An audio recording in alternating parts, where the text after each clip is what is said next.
मैं doctor Radha Mohan Singh, associate professor, department of commerce, GB college Ramgarh में कार्यरत हूँ। छात्रों, पिछले क्लास में हम लोगों ने चर्चा किया था वैल्यूएशन ऑफ गुडविल।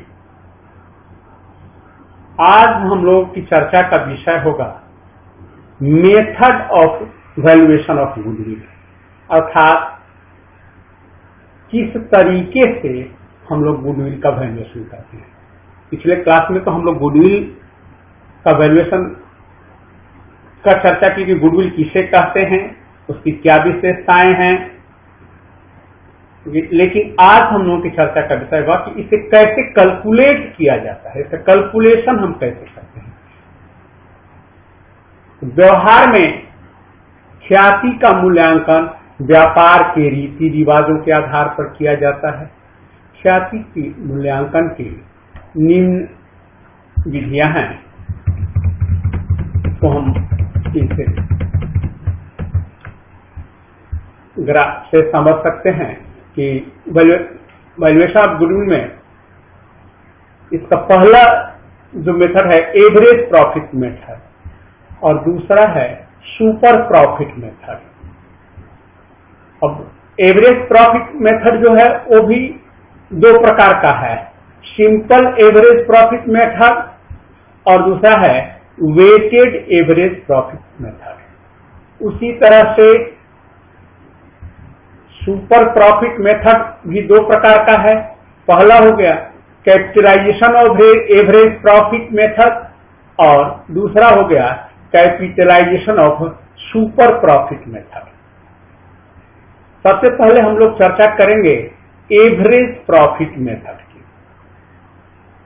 तो इस विधि के अंतर्गत ख्याति का मूल्यांकन पिछले कुछ वर्षों के औसत लाभ के आधार पर किया जाता है।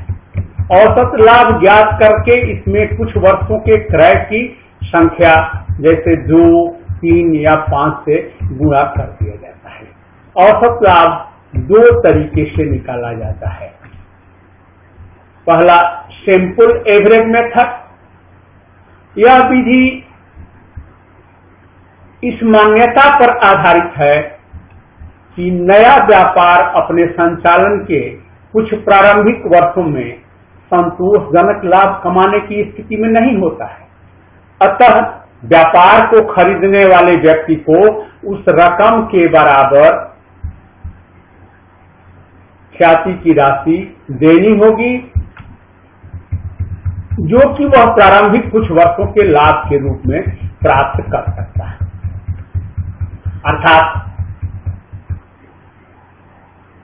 इसको ज्ञात करने का तरीका निम्न प्रकार है। सबसे पहले तो कुल लाभ ज्ञात करेंगे हम। तो इसमें सर्वप्रथम पिछले कुछ वर्षों के दिए गए लाभों को जोड़ लेते हैं और इसमें से यदि किसी वर्ष हानि दी हुई हो तो उसे घटा लेते हैं और हानि घटाने के पश्चात जो प्राप्त राशि होती है वही टोटल प्रॉफिट कहलाती है। इसका दूसरा स्टेप है इसमें कि औसत लाभ ज्ञात करेंगे। अब कुल लाभ में वर्षों की संख्या से भाग दे देते हैं,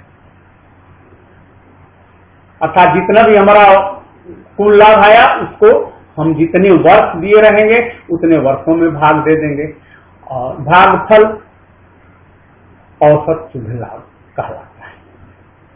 सूत्रानुसार इसको हम कह सकते हैं कि average profit is equal to total profit divided by number of years. अब इसका तीसरा स्टेप है कि ख्याति की गणना करना। अब ख्याति की गणना करने के लिए हमें देखना होगा, अब हम निकालेंगे कि goodwill is equal to average profit into number of years purchase, या हम दूसरे तरीके से कह सकते हैं कि goodwill is equal to total profit divided by number of years into number of years purchase. दूसरा तरीका है वेटेड एवरेज प्रॉफिट मेथड। यह विधि जो है वो साधारण जो विधि हम लोगों ने देखा उसी का संशोधित रूप है। यह विधि इस मान्यता पर आधारित है, इसमें गुणनफल को प्राप्त करने के लिए प्रत्येक वर्ष के लाभ को उससे संबंधित भार की संख्या अर्थात पहले उसका हम वेट निकाल लेते हैं, जो सबसे बड़ा रहेगा उसको एक, उसके बाद वाले को दो, ऐसे करके हम वेट दे देंगे। तो उसी को हम लोग, इसीलिए इसका वेटेड नाम पड़ा है।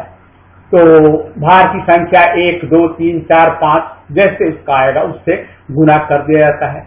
इसके बाद भारित जो वेटेड एवरेज प्रॉफिट निकालने के लिए गुणनफल के योग में भार के योग से भाग दे दिया जाता है।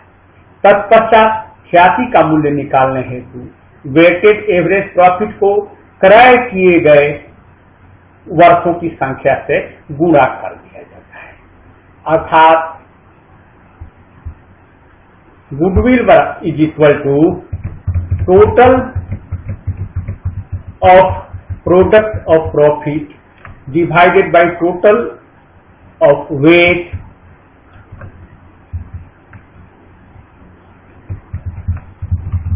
डिवाइडेड बाय टोटल वेट और into number of year for which the product stage.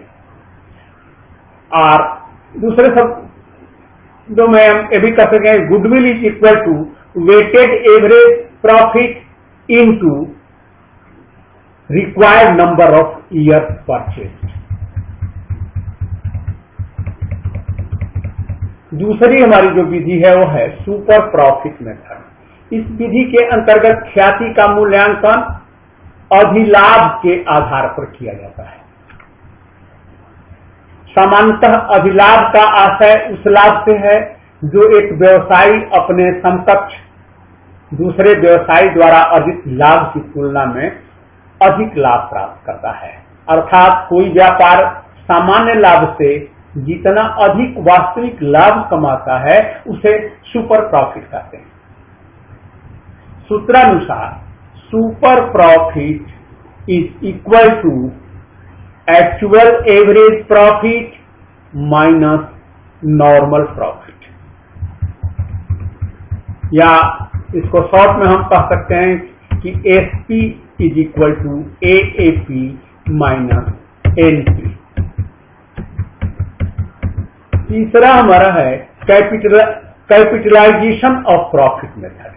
इस विधि के अंतर्गत व्यवसाय द्वारा अर्जित लाभों का पूंजीकरण करके ख्याति का मूल्यांकन किया जाता है।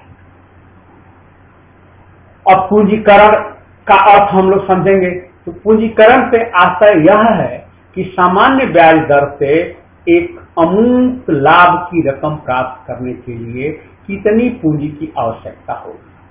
इस विधि के अंतर्गत ख्याति का मूल्यांकन का दो आधार है। पहला है valuation of goodwill by capitalisation of average profit. इस विधि में ख्याति का मूल्य प्रतिफल की सामान्य दर के आधार पर औसत लाभ के पूंजीकृत मूल्य से व्यवसाय में विनियोजित वास्तविक पूंजी को घटाकर निर्धारित किया जाता है। इस विधि के अनुसार ख्याति के मूल्य की गणना अग्रलिखित विधियों से की जाती है। इसको हम लोग स्टेप वाइज समझें। अब इसको समझना बड़ा आसान है। अगर हम इसे स्टेप में रखें तो इसका पहला स्टेप है कि पिछले वर्षों का औसत लाभ, या इसको कहें कि फ्यूचर मेंटेनेबल प्रॉफिट ज्ञात किया जाता है। स्टेप 2 में एवरेज प्रॉफिट या मेंटेनेबल प्रॉफिट को सामान्य लाभ की दर के आधार पर सामान्य विनियोजित पूंजी ज्ञात की जाती है। सूत्रानुसार नॉर्मल कैपिटल इम्प्लायड बराबर actual average profit divided by normal rate of return into 100। और इसका तीसरा स्टेप है और अंतिम स्टेप भी इसको कहा जाता है कि अंत में निम्नलिखित सूत्र का प्रयोग किया जाता है। क्या सूत्र है? तो value of goodwill, value of goodwill बराबर normal capital employed minus actual closing capital employed, और goodwill is equal to average profit into 100 divided by rate of return minus asset minus liability. दूसरा इसका है कि valuation of goodwill by capitalisation of super profit. इस विधि के द्वारा पहले सुपर प्रॉफिट की गणना की जाती है, तत्पश्चात अधिलाभ का सामान्य लाभ की दर से पूंजीकरण किया जाता है। यही पूंजीकृत मूल्य ख्याति कहलाता है, या यह कह सकते हैं कि इसे ही ख्याति माना जाता है। इसको सूत्रानुसार goodwill is equal to super profit divided by normal rate of return into 100। तो छात्रों, यह तो हो गई मेथड गुडविल के कैलकुलेशन का कि किस प्रकार हम गुडविल का कैलकुलेशन करेंगे। जैसा कि मैंने प्रारंभ में ही बताया कि वह तो व्यवसाय के ऊपर निर्भर करता है कि व्यवसाय किस तरह से गुडविल निकालना चाहता है, क्योंकि जैसा कि हम लोग पिछले क्लास में भी गुडविल के बारे में चर्चा कर चुके थे कि यह एक बड़ा ही विशिष्ट संपत्ति है, जिसका कि अगर सामान्य स्थिति में हमारा व्यवसाय चल रहा है तब भी इसकी उपयोगिता है, और कभी कभी ऐसा होता है कि एग्जिस्टिंग बिजनेस में, जैसे मान लीजिए साझेदारी फर्म है, पहले से 2 या 3 साझेदार हैं, बाद में उनको इच्छा हुई कि हम और किसी नए साझेदार को हम प्रवेश करें। हो सकता है उनको आवश्यकता हो, पूंजी की आवश्यकता हो, जिसकी पूर्ति एग्जिस्टिंग पार्टनर्स के द्वारा न हो पा रही हो, या उन्हें कार्य क्षमता वाले व्यक्ति की आवश्यकता हो। तो ऐसी स्थिति में जो नया व्यक्ति आता है, क्योंकि पुराने पहले से जो लोग व्यवसाय में हैं, तो उसमें जो भी गुडविल होगा वह तो उनका अपना होगा, अपनी संपत्ति है एक तरह से, क्योंकि उनका अपना अर्जित किया हुआ है। तो नया आएगा तो पूंजी के रूप में तो कुछ रकम उससे लिया जाएगा, साथ ही गुडविल के रूप में भी उससे रकम मांगा जाता है, क्योंकि वह आते आते इन्होंने पुराने साझेदारों ने एक त्याग करके, धैर्य रख के, रिस्क लेकर के व्यवसाय को संचालित किया, व्यवसाय की उन्नति हुई, और उस उन्नति के बाद अब व्यवसाय में कोई नया व्यक्ति आवे तो चूंकि आते आते उसको इस गुडविल का लाभ मिल जाएगा, इसलिए वहां विशेष रूप से बड़े ही सावधानी से इसका वैल्यूएशन करना पड़ता है। या व्यवसाय की बिक्री करनी हो, ऐसी परिस्थिति में भी गुडविल के वैल्यूएशन की आवश्यकता पड़ती है। अथवा कोई साझेदार व्यवसाय से रिटायर हो रहा हो, या किसी साझेदार की मृत्यु हो जाए, किसी साझेदार को व्यवसाय से निकाल दिया जाए, तो इन सारी परिस्थितियों में गुडविल के वैल्यूएशन की आवश्यकता पड़ती है। तो इसलिए यह हम विद्यार्थियों के लिए बड़ा ही इम्पोर्टेंट चैप्टर है, और इसे आप लोग ध्यान से अपने किताबों में पढ़ेंगे, देखेंगे। जो मैंने बताया हो सकता है उसमें कुछ कमी हो, तो बाकी जो कमी है आप उससे पूर्ति करेंगे। इसके अलावा यदि आपको किसी तरह की कोई परेशानी हो तो अपने कमेंट के माध्यम से हमें जरूर अवगत कराएं, ताकि मैं आगे प्रयास करूंगा कि और इसमें या आने वाले अपने लेक्चर में मैं संशोधन कर सकूं, मैं उसमें उत्कृष्टता लाने का प्रयास करूंगा। क्योंकि अभी की जो स्थिति है इसमें अभी हम लोगों का आमना सामना क्लासरूम में शायद कुछ समय बाद ही हो, क्योंकि अभी तक सरकार द्वारा इस कठिन परिस्थिति में जिसकी चर्चा करने में भी अब मन नहीं लगता। इतनी इसकी चर्चा सुन चुके, आप भी सुन चुके हैं, मैं भी सुन चुका हूं।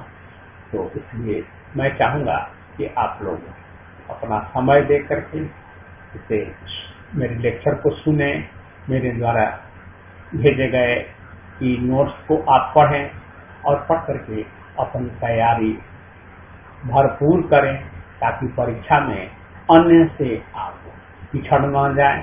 हम लोगों का यही प्रयास रहेगा। बाकी शुभकामनाओं के साथ धन्यवाद।